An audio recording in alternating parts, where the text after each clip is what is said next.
blood pressure slightly increase due to this stress or like things that you're doing. But if I give you a blood pressure measurement, a digital blood pressure measurement, you put around your arm and put around your neck and go out with it for 2 days and come back to me with the data. Now I see how you are performing in your routine environment, you see. So that is why it is very helpful to measure this data in a continuous environment remotely or not confined in clinical environment. Yeah. So let's see about traditional digital biomarkers. These things are a little bit converged because we are still using digital health technologies in the case of traditional or digital as well. You can't make a clear line between traditional and digital, but I'll give the idea. So the traditional biomarkers are were very well embedded in our clinical practice and research. They're popular actually. They're what we've been doing in the clinical environment. When you go to the doctor, you will give you a blade and details continue. So it's a very well embedded or like routinely take place.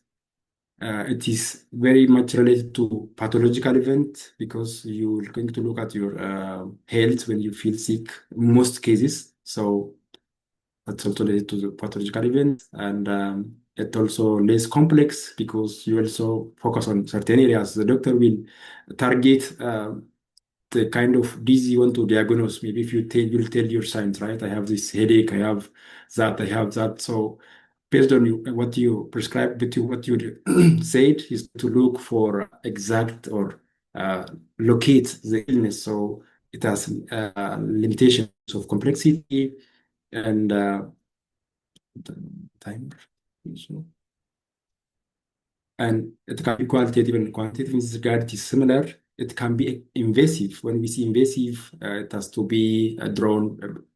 It has to be um, somebody have to pierce your skin or like needles have to go into your skin to get the tissues or like the blood samples. So this regard is a little bit uh, maybe painful, could be also expensive because you use different kinds of samples and devices, you know. And the other thing is this incomplete. It provides incomplete view because it shows a limited time measurement. It will show you the data that you give in a very limited time. As for example, as example, I've raised about the issue of blood pressure, you know. So it gives a snapshot probably. You see, what if this person is reacting or responding or acting different way in other environment or like in the environment. So these are limitation with traditional biomarkers. When we come to the digital biomarkers, it is less invasive and it's modularized.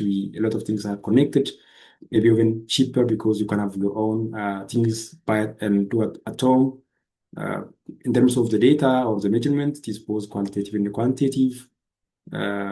So the thing comes back again about the continuous and longitudinal measurement.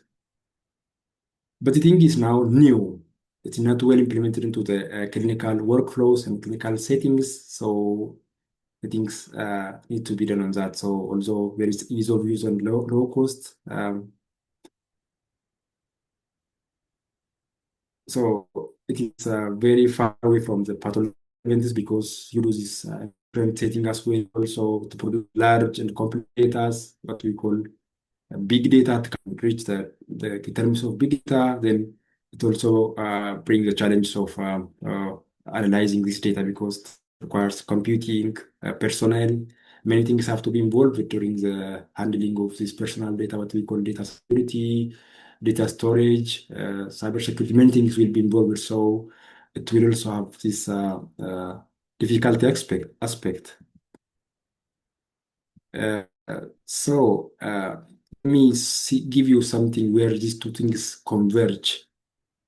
We use these digital technologies or digital health technologies to measure or to gauge the measurement of these biomarkers. So in this regard, we also same for the traditions. You see, you can see different types of uh, biomarkers or we can say traditional digital for monitoring, for prognostic, for susceptibility or risk. I'll come back to this because we'll see this in detail.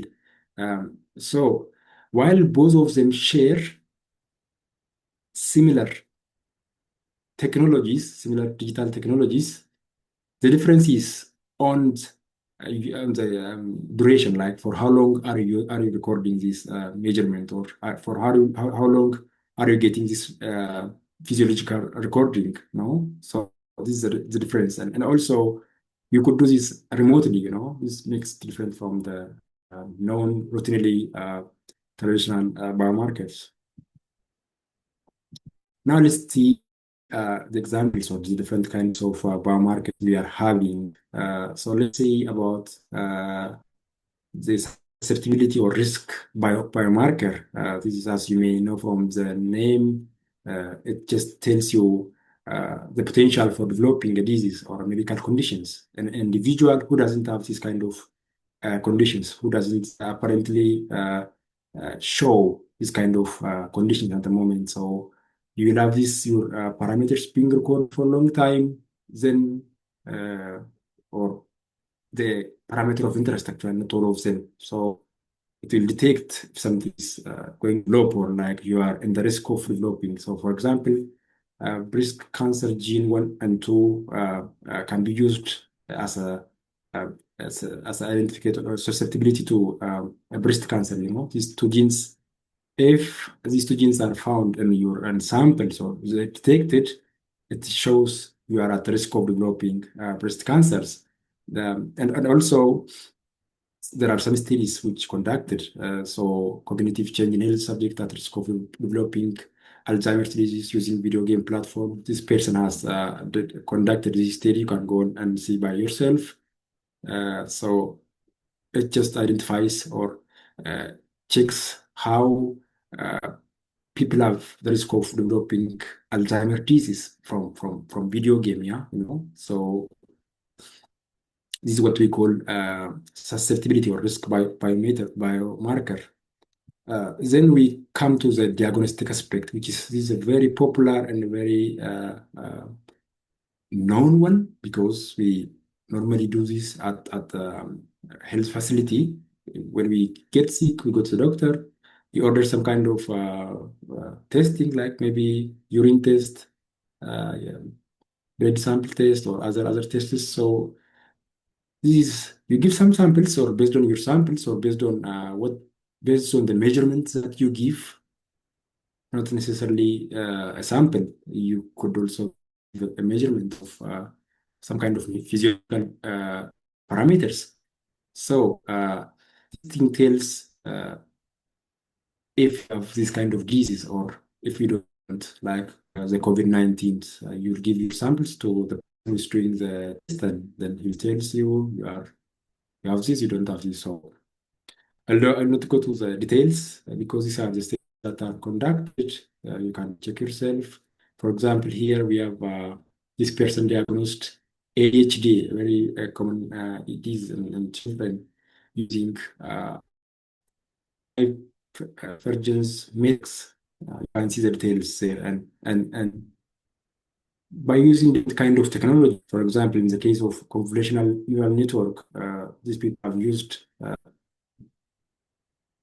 these technologies, like maybe they can think they used wearable devices, but normally we do ECG. From ECG we can report the rhythms, like the heart rhythms, what we call ECG, or sometimes they call it AKG.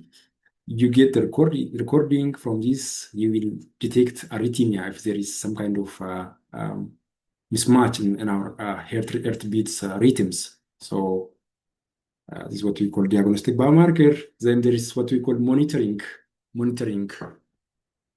Biomarker is measured serially for assessing status of a disease or medical condition, or for evidence of exposure to or effect of a medical product or an environment agent.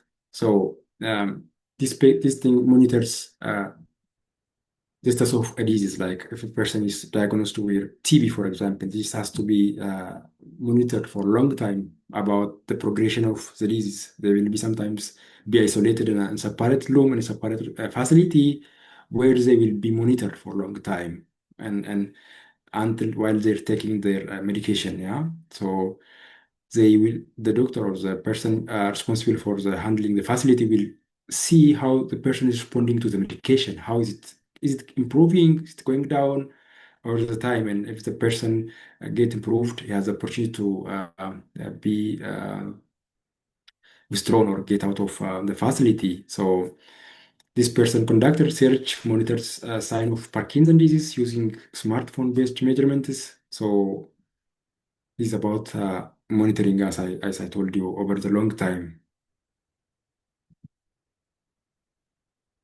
The other thing is prognostic biomarker. In this regard, the condition is already there. The person has a disease. We know about it. Now, or maybe he gets cured, then we'll see if there is a likelihood of recurrence, if there is a chance of for the disease to come back. So is what we call prognostic. So there's a kind of studies on this one. There's also likelihood of a clinical event or a disease recurrence or a progression in a patient who have a disease or medical condition of interest.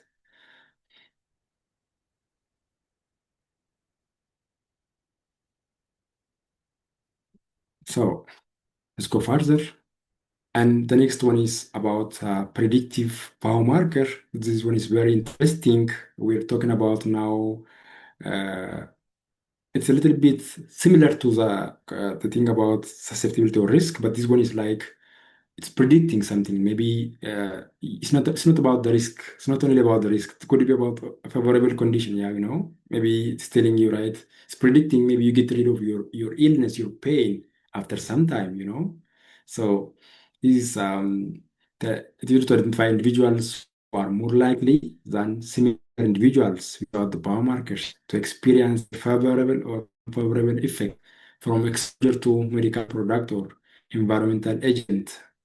So, in the case of breast cancer, for example, there is a study which goes on like the person who works in this kind of facility, the person who, for example, who smokes, the person who drinks, have high chance of developing this kind of cancer, develop this kind of things, and this is what we call predictive, as we're a little bit connected to the risk biomarker, but the idea is you understand, I guess.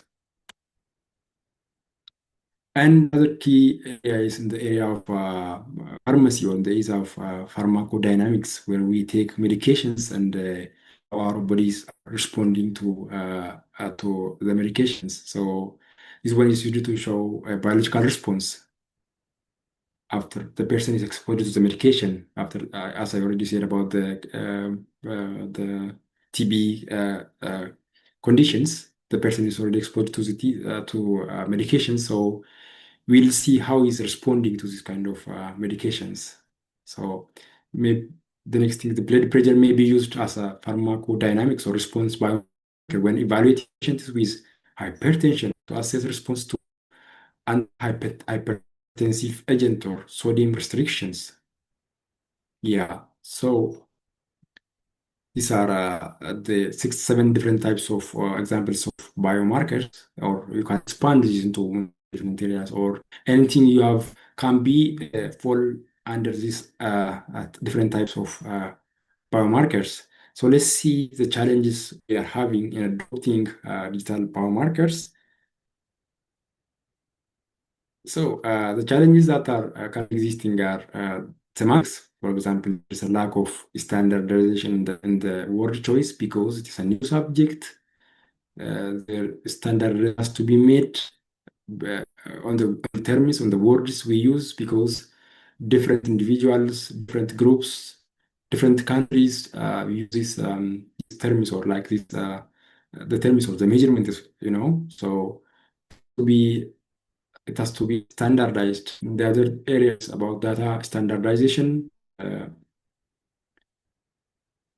this is also a key area. Maybe you are familiar about the HL7 protocols. There are many protocols actually, even in electronic medical records and electro health records into these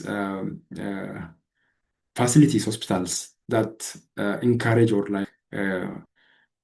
encourage or enforce the intelligence providers to adopt this interoperability. For example, if an X-ray was, let's say, if an MRI is developed by Siemens Healthineers and the other one is developed by Philips or maybe GE, now we want to use we want to analyze these two images, these two MRI data from these two vendors. Maybe the other person may be using other format. So to have interoperability, because after all, you want to analyze, you want to combine the data that you get from different kind of um, customers or the image data captured from different kind of devices, different kind of vendors. So this is what we call data standardization. I will see in little bit, in a little detail about them. There is data privacy, data storage, identification of relevant data, the data that we are using, the data of interest. And the last one is regulatory approval. As I tried to say about semantics, these are new because there is high degree of ambiguity in any kind of emerging field, in semantics, So it takes time until these professional bodies get together and define the key semantics, define the keywords, standardize the words that we use. So as you know, these are coming from different groups, like from healthcare, from engineering, from analytics. So the words may have different meaning. I can show you one example here. The word gate, for example. The word gate has as all of us know, it is the way individual works. This term is it has could be different meaning by when it's called by medical professions, by engineering, by analytics. Yeah, so yes, there should be a standardization about the term we use in digital uh, markers. The other one is data standardization. The first one is semantics or word standardization, yeah. And the second one is about data standardization after you collect it. I'm sorry if you are getting bored because my today's presentation have a lot of words, a lot of texts than pictures. Now we talk about the data standardization, the large number of heterogeneous data sources, as I told you, from different kind of devices, from different kind of digital health technologies. The format is also different, the scale is also different.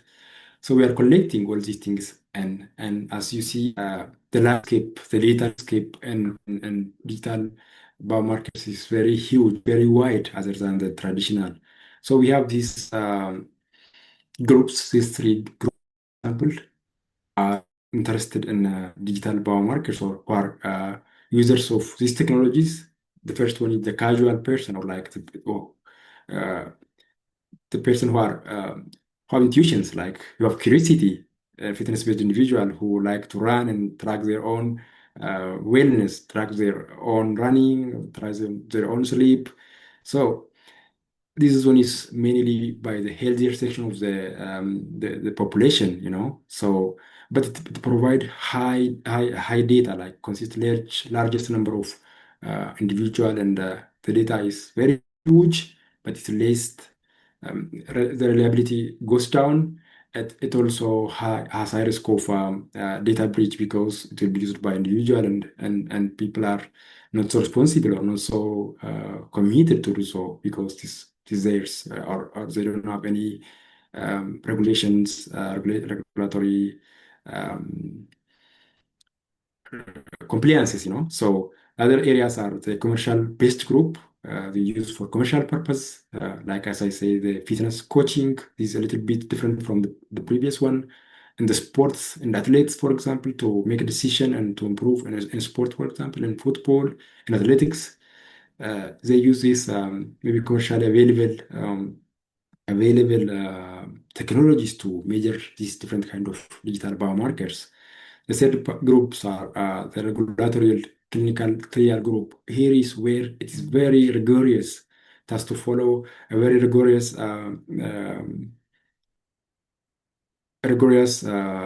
regulation procedures because these are being used on individuals, on samples. The result will also impact maybe developed medicines. Actually, you see in drug development, the result will give you like this device, this drug is completely safe. You can take it. So since the result will be impact used on individuals and populations, they have to follow very rigorous regulations. You can see a comparison here. As we go through different kind of groups, the data security risk reduces. For example, here are the individuals, so that is casually use these data health technologies for their own gain, maybe for regressions. And in the middle, we have those who are using this for commercial purpose, fitness coach tracking, child health activity tracking. This is not so regulated as the last one. So in the case of regulatory clinical trial, we expect high regulations because, as I say, the result will be used in decision making. You can also see, yeah, the people here increases. We have high number of individuals who are using this technology in this area, and it's going down as you go here because in clinical trial we use a very limited number of individuals for certain kind of drug testing or clinical trials. The other key area is data privacy, as very, very important area and of interest. So, we have to, when we handle or deal with digital biomarkers, we need to take care of person's data, or we need to protect personal data. Maybe we need to follow the anonymization techniques. So there's a regulatory guidelines on privacy, right to opt out, to I don't want to longer, I don't want no longer be participant of your study. Please, people have these rights, about their data, informed consent, data ownership. So, for example, before you start recording session, I don't know if you are said, we need to have asked people's individuals if they are, actually, this depends based on the rules you follow. Actually, I'm in Germany now. You have to first ask the person or the person being recorded if he is willing to be recorded. Otherwise, the person might sue you because this is what we call, they follow General Data Protection Regulation or GDPR, which is implemented in 2018 in the European Union. So they say any person uh, who is using individual data, or the person based in EU is handling or processing data in EU, or who a foreign company or foreign agent, a foreign organization who is handling a person data of a person who is in the EU has to agree to this follow these regulation procedures, maybe consent, or there are things and things, so but this depends from country to country, and this, when it comes to health data, it is very rigorous than the normal data we talk about. And next, we have identification of relevant data. We don't use all of the data as being recorded. For example, we have interest, maybe interested in some data or in some metrics. As I said earlier about breast cancer, there are a type of agents, type of genes we are interested to see if the person has risk of developing um, breast cancer. See, so there is a thing about identifying this data, how to correctly analyze them, and also correctly how to which kind of baseline are we going to use. This was unclear, yeah. And also this is proprietary issues. Most of the data that are being developed recorded by uh, Apple Watch, for example, is being handled by Apple. It's not open to public. We don't know how they are processing this data. You see, so these things are like becoming challenge, so this is another thing. And finally, we have the regulatory approval. I'm very close to finishing the session.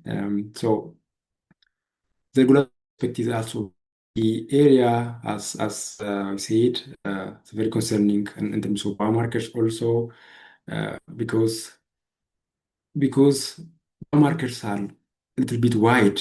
They talk about drugs, they talk about biologics, they talk about medical devices, and all these things are regulated differently. So maybe the department that regulates drugs maybe doesn't regulate medical devices. You see? And all these things are involved and they can't have different rules. So if I talk about medical devices, for example, any instrument, apparatus, appliance, software, I highlighted software because we are talking about software more or less. So material or other articles, where is they used alone or in combination, specifically for diagnostic and therapeutic purposes. This doesn't involve about something that use in a metabolism way or metabolic way. If it is something you take inside and it is to work in a metabolic by reacting with your body and and and giving out some output that doesn't be classified under medical devices. You see. So these medical devices are regulated in the USA by Food and Drug Administrations and in the European Union by medical device regulation body. They follow very rigorous regulatory framework because I have been trained on this one and that is very an area of interest for myself. So when we talk about software and FDA, they sorry, I don't know if you got.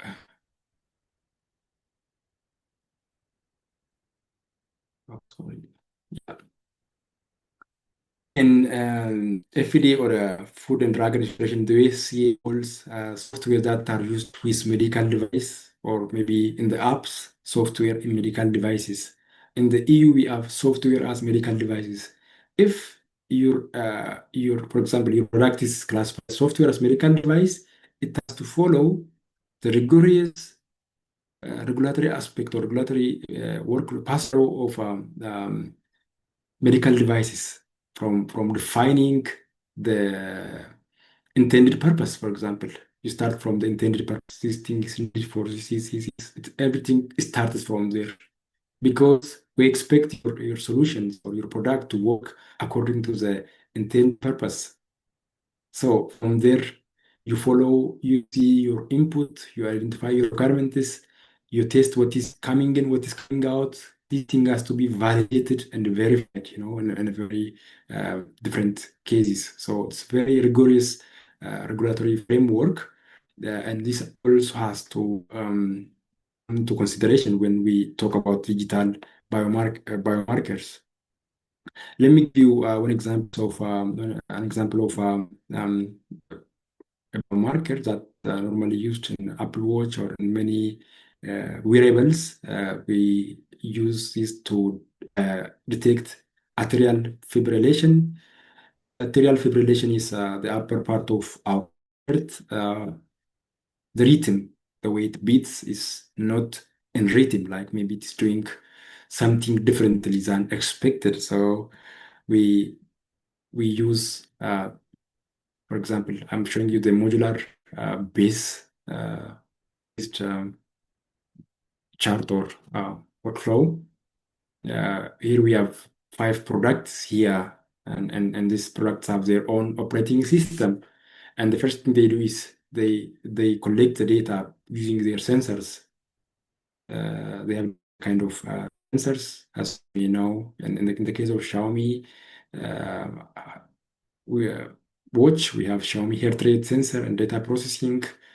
In the case of Fitbit, we have another. In the case of Apple, we have also another. In the case of cardiogram, we have another. And in some cases, we don't know internally most of them because since they are proprietary, they are not open to public.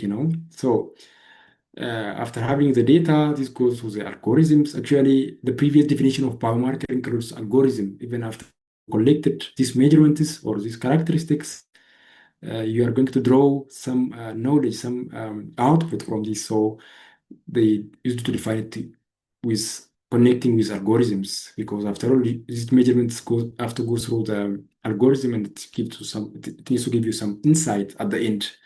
So we have this algorithm that we use for data processing.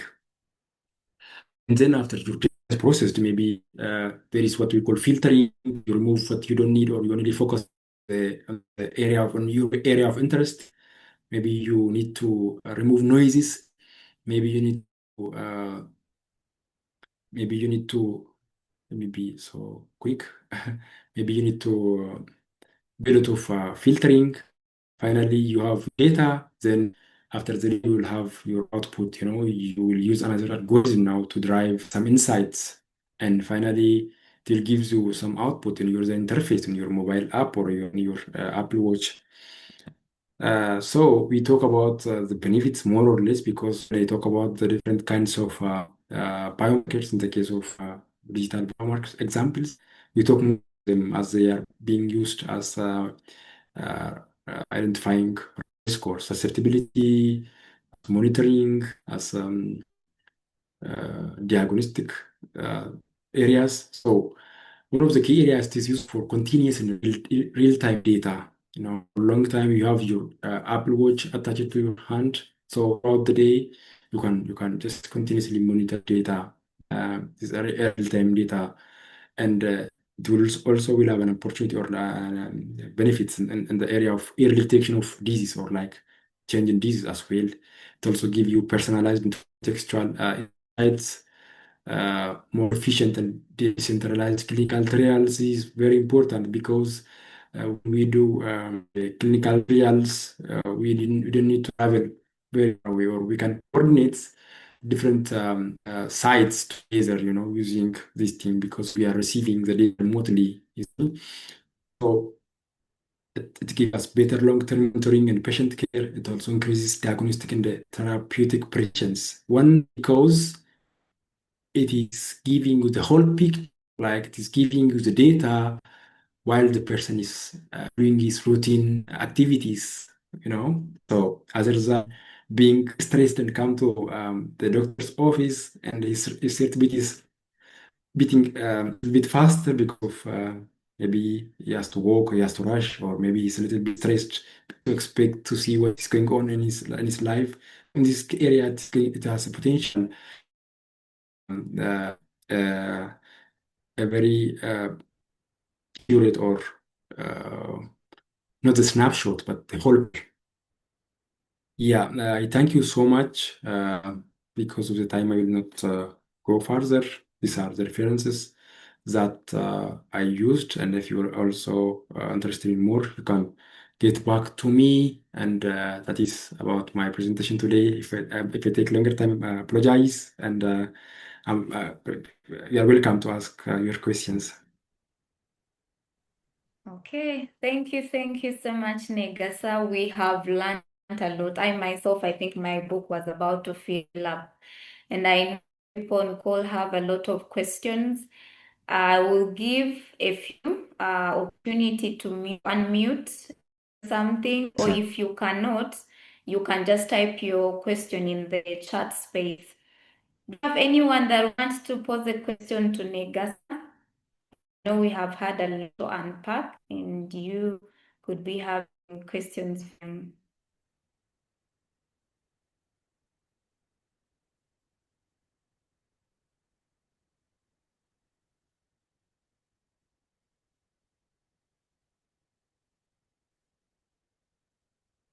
Any questions, members?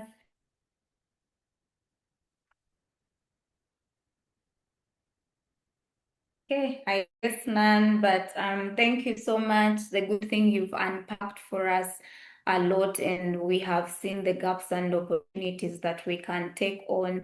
And I know the practitioners on the call, if we were looking at maybe the smartwatches people have been using, I know Negasa has talked about the data security bit of it. I know most of us, we are culprits of these smartwatches. When you talked about the casual curious fitness individuals and how we don't follow any regulations on usage, I know most of us are falling under that category, and it's an area that we really need to look into. Do we have any question in the chat space? Let me check. Linda, it's Wilson here.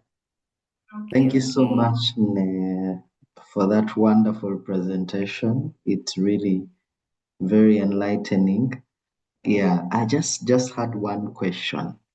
As a biomedical engineer, as a practitioner, what would be like 2 or 3 points of research? Let's say there is someone on this call and maybe they want to do their research about, masters or PhD.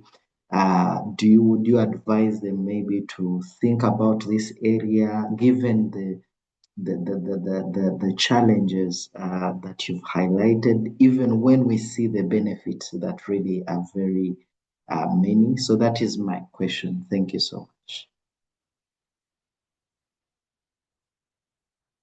Thank you so much, Dr. Wilson. Thank you. Yeah, good question actually. If you may see, actually because of the time, I couldn't include most of the things like about the case studies in Africa, for example, and I can show you a colleague of mine, a colleague of mine, was actually my instructor, my he is doing his research. He's using AI tools for community based disease surveillance, community-based disease surveillance. So they apply this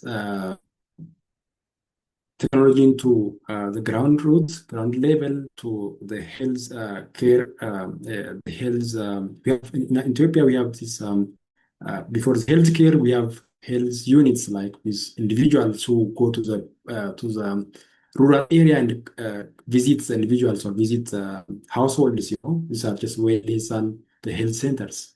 So it's being used at that level to collect the data about disease surveillance, and this data will be uh, sent back to the main hub.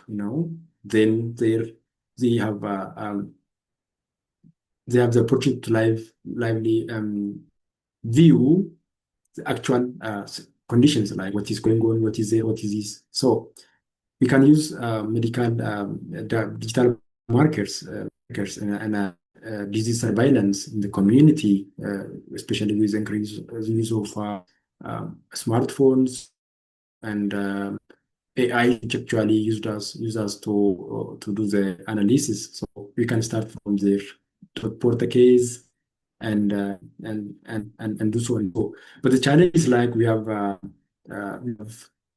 literacy problem as well, and also smartphone coverage is also not so strong as developed countries. And the connectivity is also another issue, but it could be a big area of research. One can study about the use or the impact of the importance of digital biomarkers of their potential, and find out also the challenges that we are having. For example, if I say about disease surveillance, if you focus on some kind of disease, malaria or other some of the prominent or the current condition in your area, one can do how to use digital technologies to do the surveillance. If surveillance is issue. Maybe monitoring, if monitoring is an issue, maybe detection, if detection is an issue.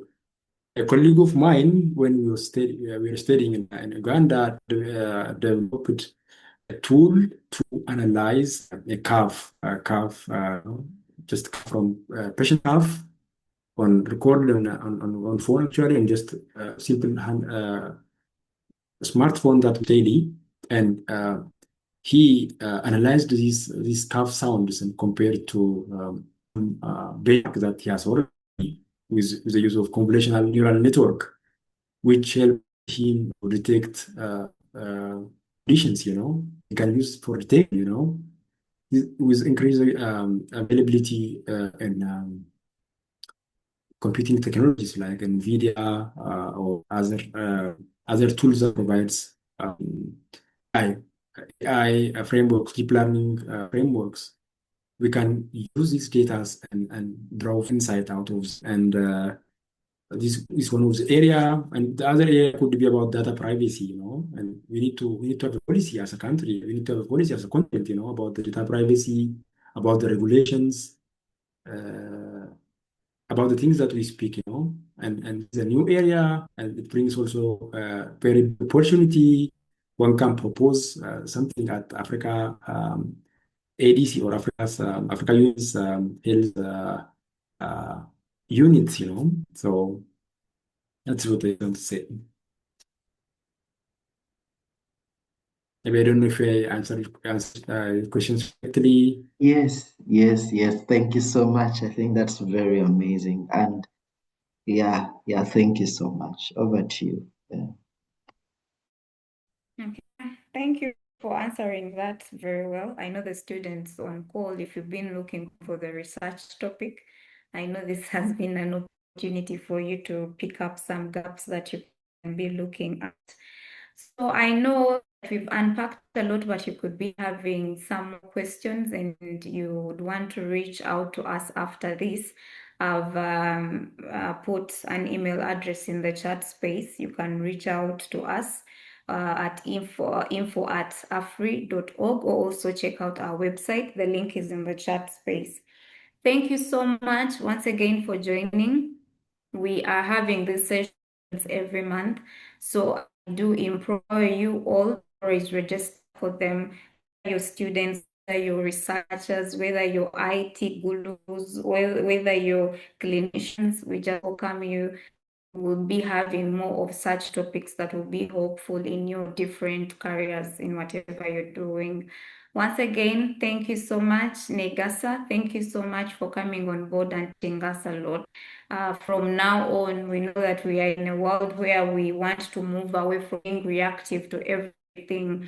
So if we have digital biomarkers that can help us be more proactive, then as people in the different fields that we are in, we should pay more attention to this world. So really, thank you so much.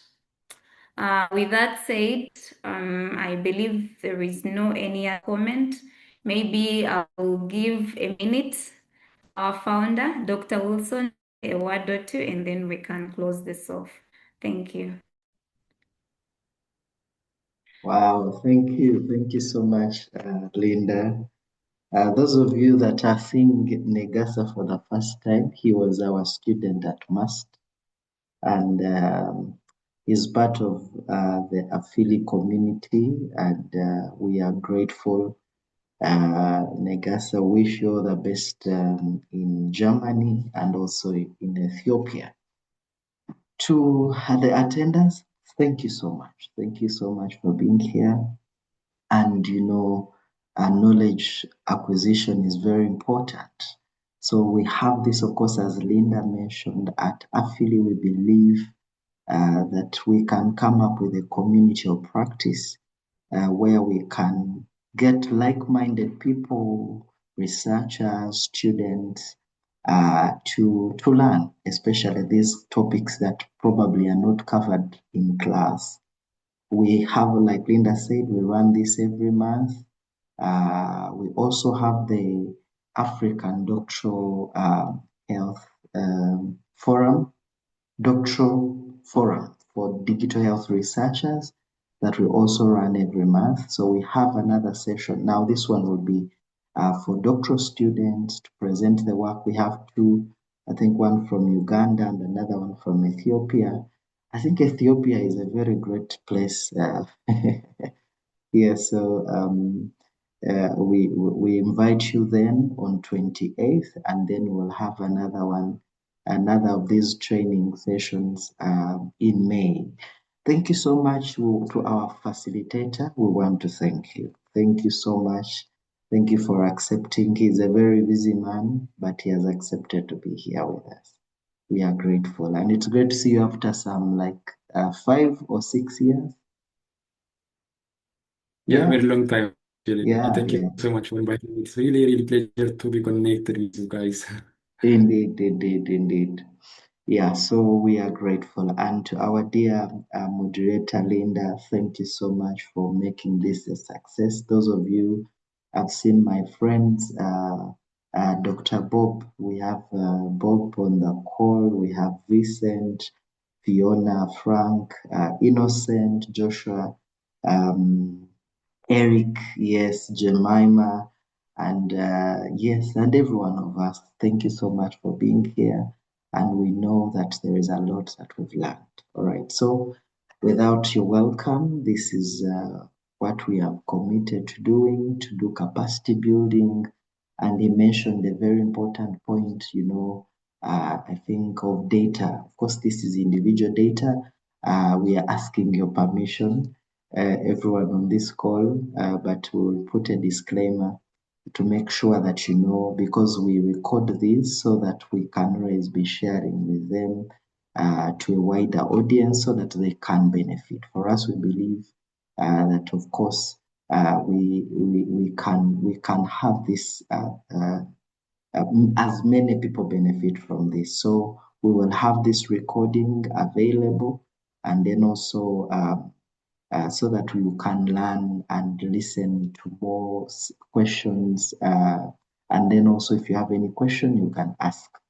Otherwise, I think I want to thank you so much. And surely we can't take your time for granted.